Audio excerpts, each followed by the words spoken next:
மானம் குறையும் இன்னு மாசு படியும் இன்னு வீணா கதை முடிஞ்சு போச்சு.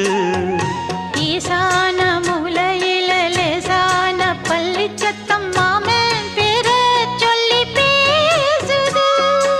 ஆறாத சோகந்தன்ன தீராம சேர்த்து வச்சு ஊரும் சேர்ந்து என்ன ஏசுது.